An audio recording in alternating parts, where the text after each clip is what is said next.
কিছুই বলেনি, আমাদের তো শিডিউল মিছিল থাকেই প্রায়, আমাদের প্রত্যেক সপ্তাহে কোনো না কোনো কর্মসূচি থাকে। তো বিজেপি মাঝে মধ্যে আসে, বসন্তের কোকিল ওরা মাঝে মধ্যে করে, এবং এই এলাকায় বিজেপি আসছে, বিজেপি লজ্জা হওয়া উচিত। যাদের ভোট নিয়েছে তাদেরকেই তালিকা থেকে বাদ দিচ্ছে। আমি বলছি আর কয়েক মাস পর বিজেপি এলাকায় এলে সাধারণ মানুষ বিজেপিকে দেখবেন, অনেকগুলো প্রশ্ন করবে, বিজেপি নেতারা সেই প্রশ্ন নিয়ে তৈরি থাকেন। দেখুন ওনার ভাই যে শুভেন্দু অধিকারী, যিনি ওনার পার্টিটা কবজা করে রেখেছেন এখন, শুভেন্দুবাবু তো খুব একটা বেশি, শ্রমিকবাবু খুব একটা বেশি কিছু বলতে পারেন না।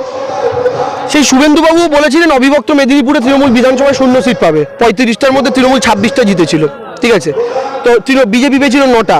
উত্তরবঙ্গে বিজেপি 2021-এর সিটই ধরে রাখতে পারবে না, এটা আমি বলছি, আপনাদের লিখে রাখুন। বিধানসভা নির্বাচনে কোচবিহারে তৃণমূল 2টো জিতেছিল, বিজেপি 7টা, আর এই লোকসভার হিসাবে তৃণমূল 6টা এগিয়ে রয়েছে। 2টো থেকে বেড়ে আমরা 6 হয়েছি, বিধানসভা থেকে লোকসভা। তো অঙ্কটা আপনারা কবে দেবে দাদা? আরে এটাই তো নিয়ম, আমরাও তো প্রথম থেকে এটাই বলছি যে ট্র্যাপে সাধারণ মানুষকে পড়তে হবে।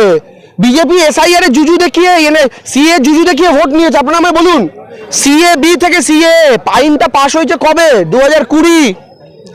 তারপরে 2024, 4 বছর লাগলো রুল ফ্রেম করতে। আর 4 বছর কবে রুল ফ্রেম হলো? 2024-এর জানুয়ারিতে, লোকসভা ভোটের 3 মাস আগে। আবার সিএ দেখিয়ে বিজেপি ভোট নিল। তাহলে বিধানসভার আগে আইন পাস, ভোট নিল, 4 বছর ঘুমিয়ে রইল, আবার লোকসভা এলো, রুল ফ্রেম করলো, আবার ঘুমিয়ে পড়লো, এবার বিধানসভা আসছে, জায়গায় জায়গায় ক্যাম্প করছে। আপনি বলুন, পশ্চিমবঙ্গের মাটিতে 2 কোটি যদি মতুয়া থেকে থাকেন, 2 কোটি মতুয়া মা ভাই বোনের মধ্যে যারা ওপার বাংলা থেকে এসছেন, তাদেরকে যদি আরো যোগ করি, তাদের মধ্যে কজন নাগরিকত্ব পেয়েছেন? আমি চ্যালেঞ্জ করেছি, আগেও আবার করছি, শান্তনু ঠাকুরের ক্ষমতা থাকলে পশ্চিমবঙ্গ থেকে নাগরিকত্ব পাওয়া 10,000 লোককে নিয়ে একটা মিছিল করুন, প্রত্যেকের হাতে নাগরিকত্বের যেন কার্ড থাকে। করুন, পারবেন?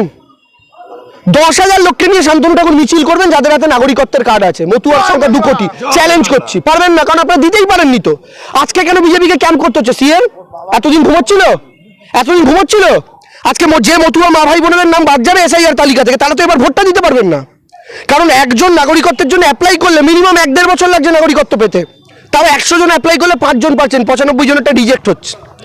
এই যে 5 জনও পাবেন, সেটাও পাবেন 1-1.5 বছর পর।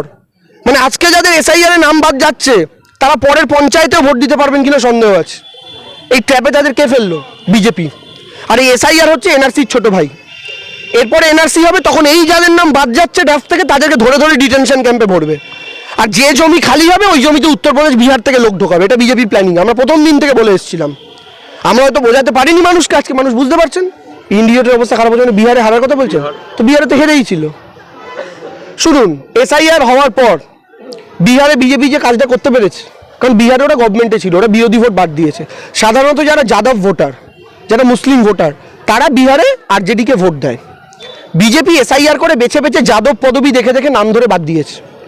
এই অভিযোগটা সত্য বলেই এখনো অবধি নির্বাচন কমিশন এসআইআর যে 45 লাখ লোকের নাম বাদ গেছে বিহারে, তালিকাটাই প্রকাশ করতে পারেনি। বুঝুন এত ভয় কিসের? তালিকা কেন নেই?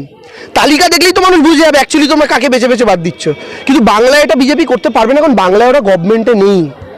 বাংলায় যদি ওরা মনে করে গভর্নমেন্টের মেশিনারিকে ইউজ করে মানুষকে বাদ দেওয়ার চক্রান্ত করবে, সেটা পারবে না। দেখুন আজকেও সাধারণ মানুষ বিজেপিকে হয়তো ভোট দিয়েছেন, এমন অনেক মানুষ আছে, কিন্তু যাচ্ছেন তৃণমূলের ক্যাম্পে। কারণ বিজেপি আপনাদের আগুনে ঠেলে দিয়ে ছেড়ে দিয়েছে, বিজেপির পাত্তা নেই।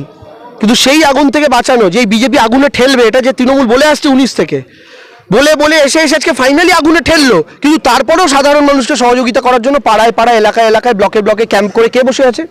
তৃণমূল কংগ্রেস। আন্দোলন কে করছে? মমতা ব্যানার্জি। বাংলা, বাঙালি এবং পশ্চিমবঙ্গের মাটির একমাত্র দল তৃণমূল কংগ্রেস।